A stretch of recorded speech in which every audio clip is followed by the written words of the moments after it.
சில குட்டீஸ் எல்லாருக்குமே வந்து பார்த்தீங்கன்னா ஒரு சிறப்பான ஸ்பெஷலான குட் ஆஃப்டர்நூன்பா. வீடியோக்குள்ள போகிறதுக்கு முன்னாடி 12th ஸ்டாண்டர்ட் மேக்ஸ் கணிதம் எப்படி இருந்துச்சு, கிட்டத்தட்ட வந்து பார்த்தீங்கன்னா ஆன்சர் கீஸை பார்க்கறதுக்கு முன்னாடி ரொம்ப ரொம்ப கடினமான முறையில் இருந்து எப்படி ஃபிசிக்ஸ் 3 மார்க்கில் ட்விஸ்டட் கேட்டாங்களோ, கெமிஸ்ட்ரியில் கேட்டாங்களோ, அதே மாதிரி தான் மோஸ்ட்லி டைம் பத்திருக்காது, சத்தியமாக டைம் பத்திருக்காதுன்னு நினைக்கிறேன். ஸோ பார்க்குறதுக்கு முன்னாடி A type B type answer key students கீழே டிஸ்கிரிப்ஷனில் டெலிகிராம் குரூப் இருக்குது, மறக்காமல் வந்து செக் பண்ணி அதை கிளிக் பண்ணி பாருங்கள். அதில் ஆன்சர் கீ 140 வந்துடும். ஏ டைப் பி டைப் இருக்கிறதுனால கொஞ்சம் டிலே ஆகலாம், ஆனால் ஏதோ ஒரு டைப்புக்கான ஆன்சர் கீ சீக்கிரமாக கிடச்சிரும்.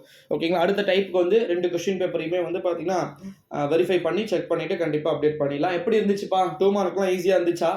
2 மார்க் நான் கேட்குறது. ஓகேங்களா? அதுக்கப்புறமா வந்து 3 mark compulsory questions, 2 mark compulsory questions நல்லா இருந்துச்சா? டைம்லாம் சம்லாம் வந்து மாடல் நம்ம சொல்யூஷனுக்கு போடணும் அப்படின்னா கார்னரில் போட்டிருக்கணும். ஓகேங்களா? 2 சைடுமே கார்னர் இருக்கும், அதில் தான் வந்து போட்டிருக்கணும். நீங்கள் எல்லாத்தையும் போட்டுட்டு அதை அடித்து வேறு விட்டுருக்கணும் லாஸ்ட்டு. ஓகேங்களா? இது என்னால் அடிக்கப்பட்டது அப்படின்னு சொல்லிட்டு விட்டுருக்கணும். அந்த மெத்தட்லாம் கரெக்டாக பண்ணியிருப்பீங்க அப்படின்னு வந்து நினைக்கிறேன். 1 மார்க்லாம் எப்படி இருந்துச்சு? கம்பல்சரி கொஸ்டின்ஸு சில கொஸ்டின்ஸ் மிஸ்டேக்காக கேட்டிருக்கிறதுக்கான சான்சஸ் வந்து இருக்குது. ஓகேங்களா? போன டைமும் அதுக்கு முன் டைம்லாம் இப்படி தான் வந்து எசக்க பசக்கா தப்பாக கேட்டுட்டாங்க. ஸோ அதுக்கப்புறமா அதை திருத்தினாங்க. அதே மாதிரி ஒரு மென்டாலிட்டி இந்த முறையும் இருக்கிறதுக்கான சான்சஸ் பாசிபிலிட்டிஸ் வந்து இருக்குது. ஸோ அதனால் வந்து நீங்கள் அதை பெருசாக வரி பண்ணிக்க வேண்டிய அவசியம் இருக்காது அப்படின்னு நினைக்கிறேன். 12th ஸ்டாண்டர்ட் மேக்ஸை பொறுத்த வரைக்கும் எளிமையான முறையில் இருந்தது அப்படின்னு சொல்லிட்டு ஒருவர் கூட சொல்லலை. இதுலேருந்தே தெரியுது கண்டிப்பாக வினாத்தாள்களுடைய வடிவமைப்பு ரொம்ப ரொம்ப கடினமாக வந்து கேட்கப்பட்டிருக்கிறது, ரொம்ப ரொம்ப டஃப் அப்படின்றத புரிந்து கொள்ள முடிகிறது. ஸோ அது மட்டும் இல்லாமல் இன்னொரு இம்பார்ட்டண்ட்டான ஒரு அனௌன்ஸ்மெண்ட் என்ன அப்படின்னு வந்து பார்த்தீங்கன்னா 12th ஸ்டாண்டர்ட் மேக்ஸு பப்ளிக் எக்ஸாமுக்கான ஆன்சர் கீ 1 மார்க் மட்டும் ஃபஸ்ட்டு நம்ம சேனலில் வந்து நம்ம டெலிகிராமில் வந்து நம்ம அப்டேட் பண்ணிவிடுவோம்.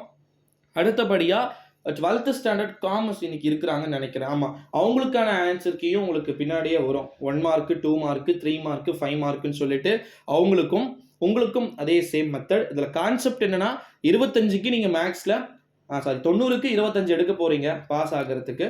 அவங்களும் 90க்கு 25 மார்க் வந்து எடுக்க போகிறாங்க. மற்ற சப்ஜெக்டில் 70 மார்க் கேட்கப்பட்ட வினாக்கள் எல்லாம் வந்து நீங்கள் 15 மார்க் எடுத்தாலே போதுமானது. 12th ஸ்டாண்டர்டையே நீங்கள் முடித்து விட்டீர்கள். இனிமேல் கண்டிப்பாக ஃப்யூச்சரில் நல்லா நீங்கள் படிக்கணும். College admissions, paper correction, paper valuation, result date, result live அப்படின்னு சொல்லிட்டு ஏகப்பட்ட விஷயங்கள் இருக்குது. ஸோ அது எல்லாத்தையுமே வந்து நம்ம 1 by 1 அடுத்தடுத்து பார்க்க தான் போகிறோம். ஸோ வெயிட் பண்ணி பாருங்கள் சில குட்டீஸ். நன்றி, வணக்கம்.